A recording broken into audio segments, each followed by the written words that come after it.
naman yung flood control na yan. Nangako kayong maglilingkod para sa lahat, pero pera ng bayan inyong ibinul sa tinago. Ginawa ninyong yaman ang dapat para sa atin, habang kami naiiwan sa dilim at sa gutom. Nakita ako ng gusaling hindi natapos, kung saan napunta ang pundo di namin nalaman. Samantalang sa kanto maraming batang naghihintay, walang pagkain, walang pangalalan, walang matirahan. Kayo'y nagpapakas sa sayaman na ninakaw. Kami mga pagtaluhang aming pinagtago. Dahil sa inyong kasakiman, marami ang naging kawawa.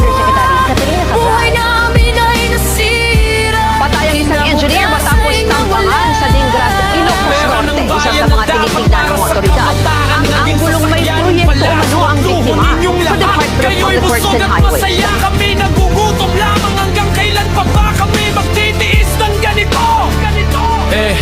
May mga batang nagtatrabaho sa murang edad dahil walang makakain. Kailangan kumayod ang dapat sana'y pag-aaral at paglaki ng maayos, na palitan ng hirap, sakit at panghihinayang. Sabi nyo noon pagbabago ang dadalhin namin, pero ang dinala nyo ay lalo lamang na pagdurusa. Ang gamot para lang tulong na dapat ibigay, na wala lahat dahil inyong kinuha at ibinahagi. Kayo'y nagpapakas sa sayaman na ninakaw. Kami mga pagtaluhang aming tinatago. Dahil sa inyong kasakiman, marami ang naging kawawa. Buhay namin ay nasira, kinabukas ay nawala. Pera ng bayan na dapat para sa kabataan, naging sasakyan, palasyo at luho ninyong lahat. Kayo'y busog at masaya, kami nagugutom lamang. Hanggang kailan pa ba kami magtitiis ng ganito? Hindi nyo ba nakikita ang aming pagdurusa?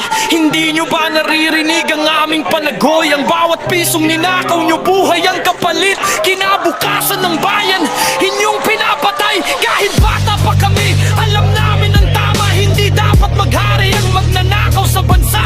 Darating ang araw, ang katotohanan ay lalabas, at ang inyong kasalanan tiyak na mababayaran. Pera ng bayan, luha ng bata. Tigil na ang pagnanakaw, ibalik ang dapat sa amin. Roll call of members, Honorable Senators Aquino.